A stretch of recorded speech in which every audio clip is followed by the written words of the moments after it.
Hey y'all, Danny and Mina here from MonDivi Counseling and Consultation, and I wanted to talk to you today about positive self speak.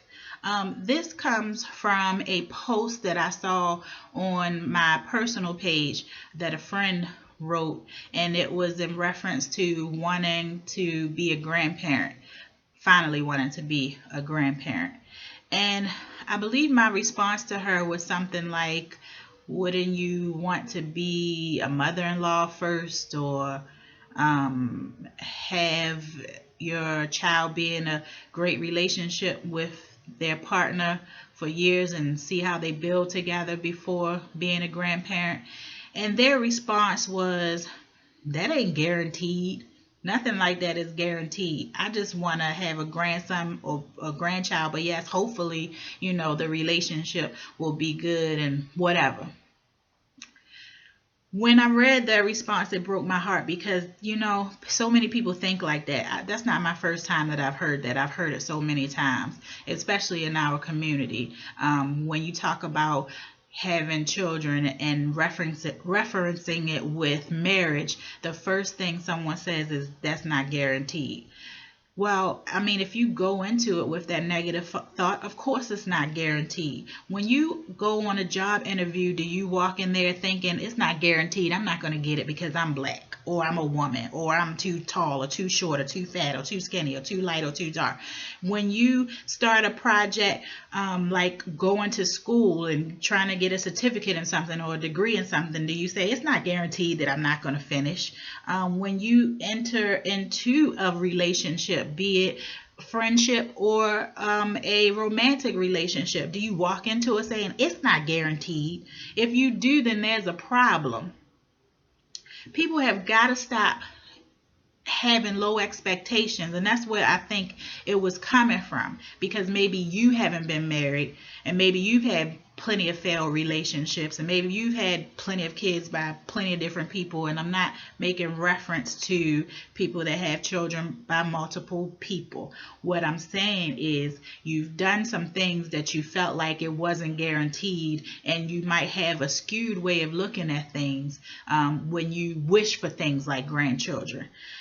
When you speak stuff like that, then more than likely it's going to be a self-fulfilling prophecy, because you're speaking out that negative energy. Don't put that in the air. If somebody asks you from now on, well, what about your kid getting married first before they have kids or before they become, then you say, yes, I really wish for that to happen. And no, everyone is not meant to be married. However, wouldn't you want the best circumstances for your children? If you grew up in a household that was single parent, or you grew up in a household where, your parents were in and out of your life, or it was unstable or whatever, and you saw any type of married relationship with children in that, relationship, I'm sure that you crave for that. We all did. So there's nothing wrong with someone saying, I would want for, my kids to be married first before they have kids. That's what I preach to my sons every day, all day. I don't want them to have kids out of wedlock. I did that. Been there, done that. It's not cute. Lived through it. Wouldn't want to live through it again. So stop speaking negativity when someone is trying to introduce something positive to you. Keep it positive, wish for positive things, and um, don't wish to be a grandparent, especially if your kids don't have anything. My kids, I need them to have money in the bank. I need them to have maybe a house before they buy it. I need them to have some modicum of success before they bring kids into this world. And what are you going to say now? Well, you'll never be ready if you're waiting to have some type of success. Well, hey, that may be true, but can we please have a leg up? Can we please have some funds put aside? Can we please have something that we can provide for our child before we bring a child into this world? We've already had enough of whatever's to the back, and y'all know what that is. The parent isn't around, the father isn't in life, the mother isn't in the life. You've been in and out of apartments and houses and living with cousins and sleeping on couches and this and that. You need to wish for better for your kids. I wish for better for my kids all the time. Thank God I broke the chain of being a single parent.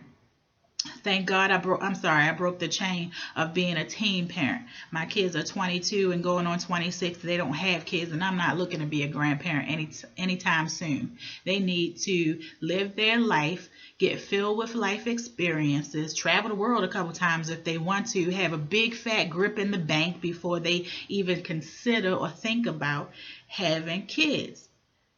In these days and times, kids need so much. And I don't think I could survive having a child now, seeing how much it costs to raise that child.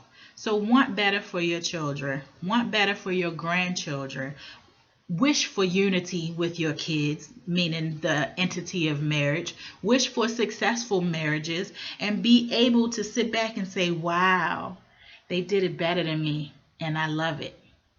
That's just my 2 cents. Danny and Mina from MonDivi. Like, comment, share, feedback. Tell me what you don't like. I don't really care. I just want to give you some wisdom to go by. And at the end of the day, you know, when you know better, you do better. Period. Thanks.